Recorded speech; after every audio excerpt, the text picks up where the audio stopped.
Hi, it's Tommy. Hey, Tommy. Tommy from Sweden? Yes, you got it. Yeah, sure, you betcha. So, you know any Swedish? Unfortunately, no. No? Have you ever been to Sweden?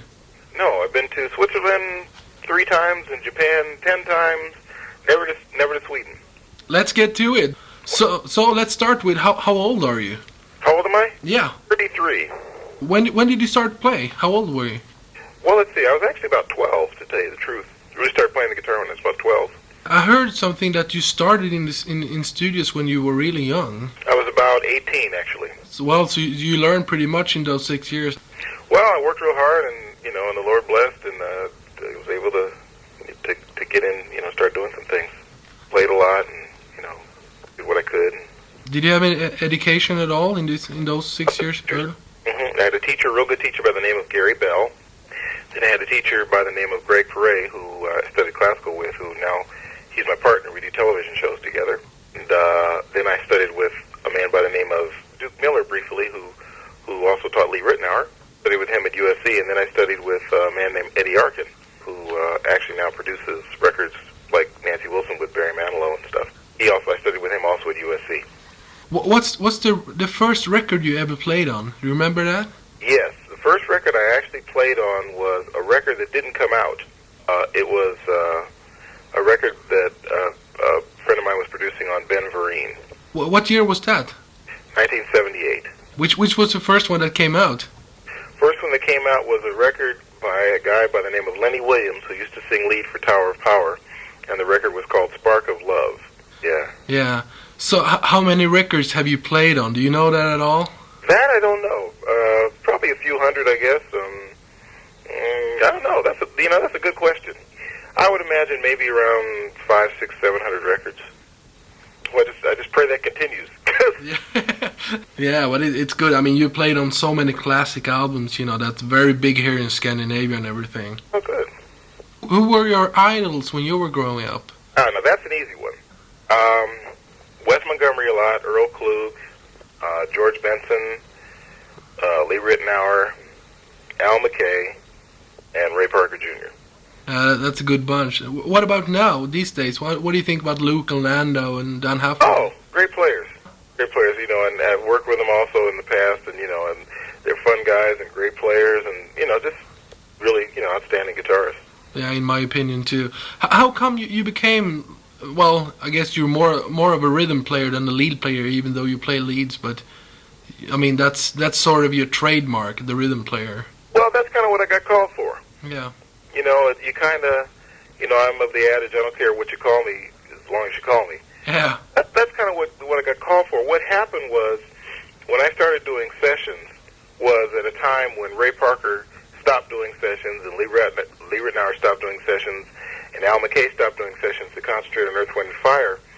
So what I guess people were looking for was a guy that played real good rhythm guitar who could read music real well.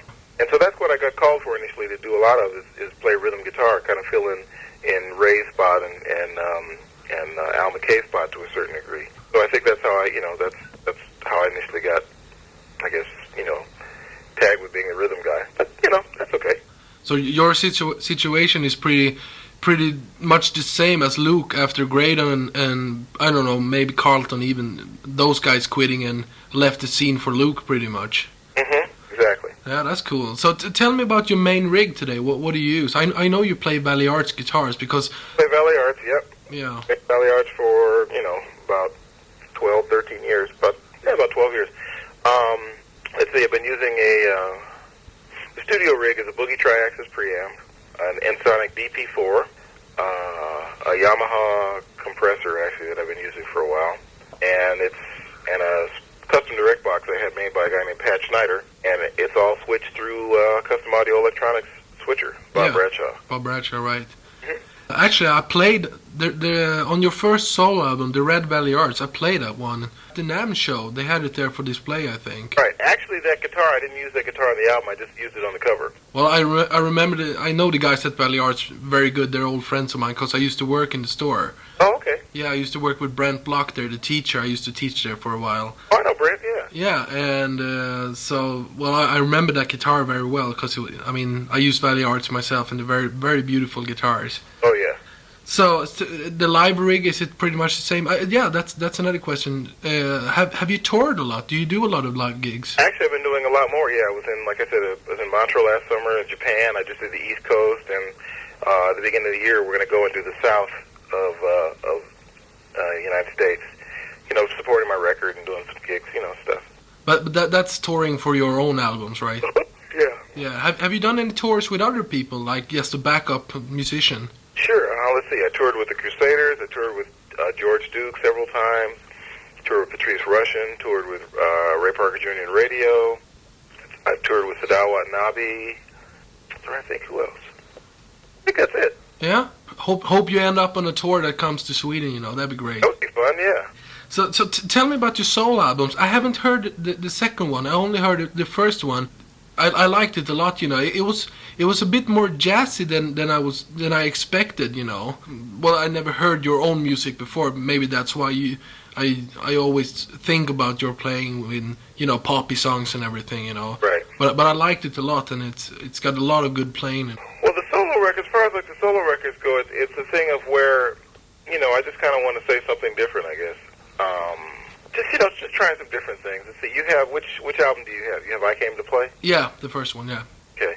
Yeah, I mean, what I've done on the records is I actually have gotten, you know, progressively probably simple and honed down the direction. The second one's a record called Out of the Shadows. The new one is an album called A River in the Desert. And what I've done is actually kind of simplify the direction, just concentrated on playing some real nice guitar, you know, writing some real simple melodies and stuff. And because, you know, I didn't want to play complicated, didn't want to make things difficult. I just want to, you know, play some good music. I'm curious about the second and the third one. I'm going to try to find them within a week, you know, because I'm really curious about them. Oh, thanks. Who's your favorite producer of all the people you worked with? My favorite producer? I was thinking, I mean, you worked with so many, but I was thinking about David Foster and Quincy Jones. And David is good. Quincy's good. I like working with Luther Vandross a lot. He's good. Marcus Miller is good. Probably those ones that you just mentioned, you know. Yeah. You know, David Foster is good. You know, I would, if I had to say a couple favorites, I'd probably say Luther and Quincy. Tell me about the best, I mean, do you have any memory of the best session you ever done? Well, I have a couple of good memories. One good memory was I was scheduled to work with Bill Withers, and I woke up with food poisoning the morning of the session. Oh. So my mom actually drove me to the session, and I got to the session, and Bill was so cool. He said, you know, I used to get sick all the time, and he sent a runner out to get some crackers, and he was telling me these stories about when he was in the Navy and how I got sick, and you know, we did the session, and I ate crackers, and he told me stories, and it was just really fun because, you know, it was like he was so cool and just kind of like helped me get better, and he was just, you know, just a real laid back, nice guy. That's nice. In '81, I did first album I did with George Benson, and that was real memorable. He gave me a guitar, and once again, you know, sat up and told stories and took us out to dinner, and just, you know, just an all around really, really great guy. And you know, just those were a couple memorable things. I like that a lot. Yeah. Do you have any memory of like worst session, or maybe not the worst, but I asked some of the other guys I interviewed the same question. If there's any time that you can laugh about it right now, but maybe you made some huge mistake or anything, you know, like that. Well, one that comes to mind is there's a particular artist we were working on his album, and I don't think he had a deal yet. And we were playing on this song, and I thought it was an awful, awful song. Not only I did, but everybody in the room.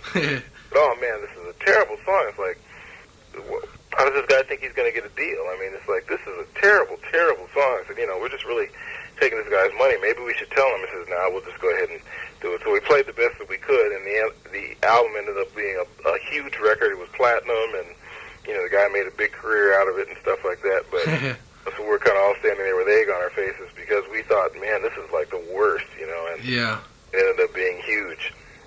Actually, Jeff Bakuro was a really good friend of mine, and I've asked the same question to all the people that I've interviewed. What's your best memory of Jeff Bakuro? My best memory of Jeff Bakuro, that's interesting. That one's easy. There was a producer who shall go nameless, who Jeff used to go to bat for everybody a lot. This was a real cool incident. There was a producer who had booked a session and he decided that he wanted to take the song in a more pop direction, quote unquote.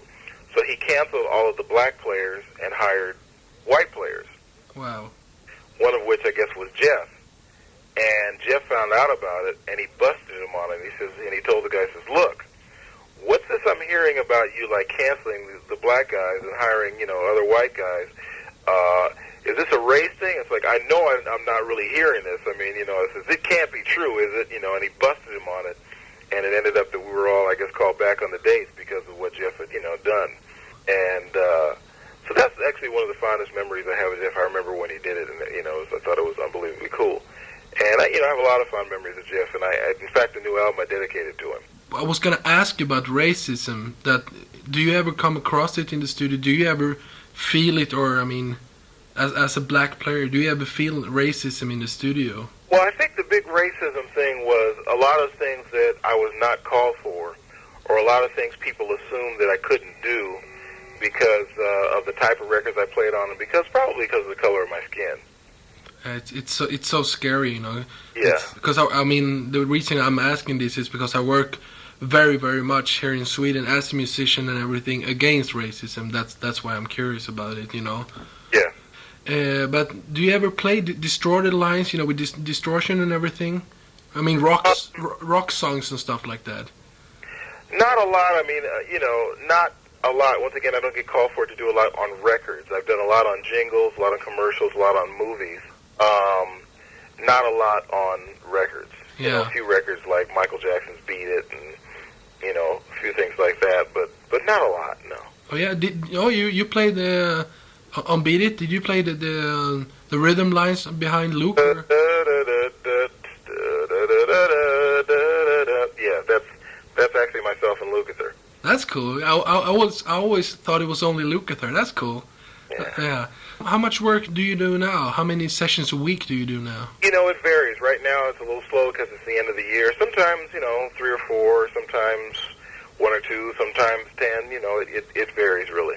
But it's still your main thing, doing sessions, or is it the albums, the solo thing now, or? Well, I'm actually trying to mix it up between the sessions, the album thing, and also scoring for television shows. I just finished doing a television show for the comedian Robert Townsend, 10 shows, and I was his musical director.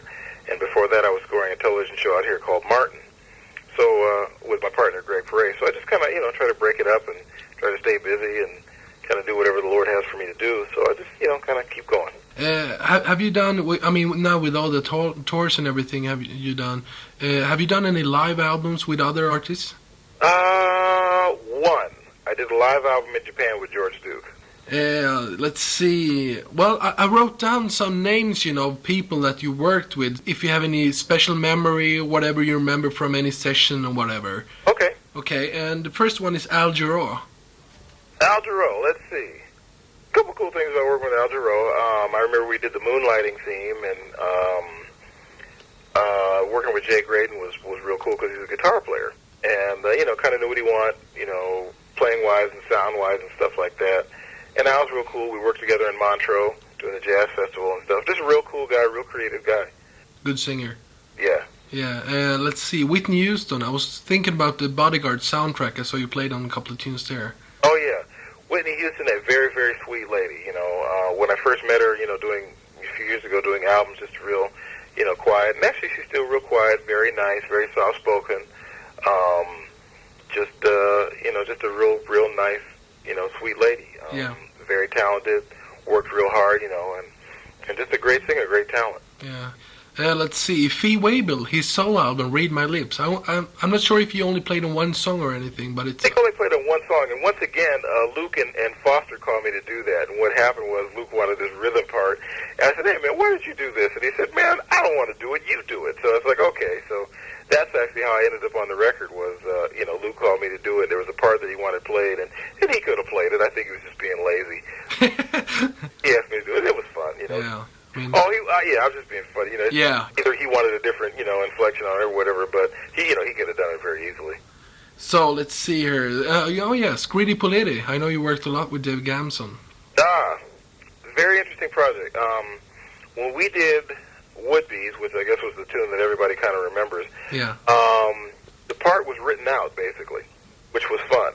You know, it was like kind of play this and put your own reflections on it. But it was written out. It was very, very well done. This was like really before, really intense sequencer stuff and like things like that were done. And the other interesting thing that probably not a lot of people know is that it's real drums on the song. Oh yeah? Steve Ferroni playing. Wow, it doesn't sound like that at all. Yeah, the only thing that was machine was there was a kick drum breakdown, a bass drum breakdown, and that was the only thing that was machine. Everything else was real drums, Steve Ferroni. Wow, that's cool. Oh yeah, Ferroni's kind of serious. And let's see, Chicago. Chicago. Once again, David Foster had a lot of fun doing the record because it was kind of a situation where we were trying to add, I guess I don't like to say this, but I guess David was adding a little different inflection on what Chicago I guess was known for. So he really did some like funky things with Luke and with Landau and also with myself, just kind of changing the color of the band a little bit. And I thought it was an excellent production, and it was a good job. It was a lot of fun doing it. Yeah. Let's see here, a friend of yours, George Duke. George Duke, Big Daddy, an incredible person, an incredible musician. He never ceases to amaze me. Some of the most amazing things I've heard him play have been live. Just worked with him on a number of projects over the years. Just a great guy, great musician. Just I can't say enough about him. Just a really, really nice guy. Always knows what he wants. Very musical guy. And lets people be musical when they're working with him. So he's just a great guy. Let's see here, the second last one, Boss Skaggs. Boss Skaggs. Didn't really get to know Boss that well. But once again, just a really, I found that most of the people that are real talented are just, very nice. Real laid-back guy. Not what I really expected. But, I mean, he's really kind of like almost like an old school, not old, but like an old school, rock and roll kind of musician. Writes the songs, does the record, and just kind of quiet, not real aggressive, not hyper, but just good musical guy, good musician. Cool. And the last one here is Abe LaBelle. I know you played on his solo album. Yes. Abe, very close friend. He played on my first album. We did a gospel duet, a song called Great Is Thy Faithfulness. Yeah. Known him for a number of years. Really great brother in the Lord. He's, unusual. The thing that I remember about Abe, funny Abraham Laboriel story, he was a flamenco guitarist. I developed the bass style. We were doing a jingle for a Mexican food product. I think it was, it was a Mexican food product. I think it was refried beans. And we had done the basic, and then they wanted an overdub of a traditional Mexican strumming style guitar. It was a real specific style that they wanted. And I said, gee, so I'm kind of fooling with the guitar, trying to kind of get it together. And I said, Abe, how do you do this? He said, oh, it's really easy. The rhythm style was like this. And he went, and I'm watching him do this, and I said, wait a minute. He knows how to do this. He'll nail this in about one take. So I said, hey, guys, I'm not going to do this overdub. Abe's going to do it. I'll just kind of wait till he's done with my guitar. So Abe did the overdub, and it sounded great because it was exactly what they wanted, and he was going to have to kind of show me how to do it, and I was going to kind of fumble through it. But he just nailed it. So I said, why do I need to do it? I don't need to do it. He can do it. So that's cool. But just an all-around great guy, great musician, great brother in the Lord. Yeah. Mm-hmm. And some of the best shows I've seen at the Baked Potato or at the NAMM show, Abe's always been a part of them. I mean, he's, in my taste, I think the best bass player I've ever seen. Yeah. You do a lot of jingles and stuff like that now? Yeah, I actually do. Do a little of this, a little of that, Yeah, so what soundtracks have you played on? Any big soundtracks that... Let's see, The Golden Child, the movie Tootsie, the movie... what was that movie? I can't think. It was a Charles Grodin movie. I worked with Danny Elfman. Well, that was a movie, actually. I can't think what the movie was. Oh, God. Oh, man. It's hard to remember all the stuff. After that, like you said, Bodyguard. Wow. Didn't you do Running Scared, too, with Bruce Fedin and those guys? Yeah, I did, as a matter of fact. Yeah. Yeah, you see, well... I remember them, but quite a few, actually, fortunately. Do you go and see every movie you do it, or... I try to. Yeah? Yeah, just to, kind of see what I played and kind of see what it sounded like and stuff. Do you collect the albums you record, like sessions and stuff? Do you go out and find everyone, or don't you care about it? Oh, sure I care. Yeah, sometimes sometimes I do, especially when they do real well. Yeah. Trying to go and get them, you know. Well, sometimes people send them to you and stuff, and, you know, it varies, but I try to keep up as best I can. Okay, the last question here on my paper is, what's your future plans? Do you have any special plans now for, like, next year? Well, next year's plans, you know, what I do is my New Year's goal is always the same, is to be the best guitar player in the world. Yeah, sounds good to me. So that's my New Year's plan, and to really try and see if I can get my solo career at least on a par with, like, you know, my session career, just to see if I can sell more records and get out there and play more and, you know, diversify a little bit from that standpoint. And, you know, to be a better person, be a better Christian, and that's about it. Play a lot of guitar. Well, you and I, we actually met at the NAMM show. I think it was 88. Yeah, January 88, you and I met at the NAMM show, because Paul Rivera is a very good friend of mine. Right, okay. Yes. Oh, you know what? We didn't talk about the live rig. Oh, yeah, right. The live rig, yes. Because I use Riveras live. Yeah, he has a new amp called the 155, the 5512, or the 1255. I can't think of what the name of it is. But it's a brand new amp, 55 watts, 12-inch Celestion. And I use two of them live. Use two of those and a Roland SE70. And basically that's it. And this new Rocktron, I guess it's called the Rack Made or something. It's got DIs in it and stuff like that. And that's my live rig. Cool, yeah, I love the Rivera stuff. Yeah. Very good amplifiers. Yeah. Yeah, and Paul's a great guy. So yeah, I had to get that plug in. You know, thanks a million times for this. I mean, it was great, Paul. Well, thank you.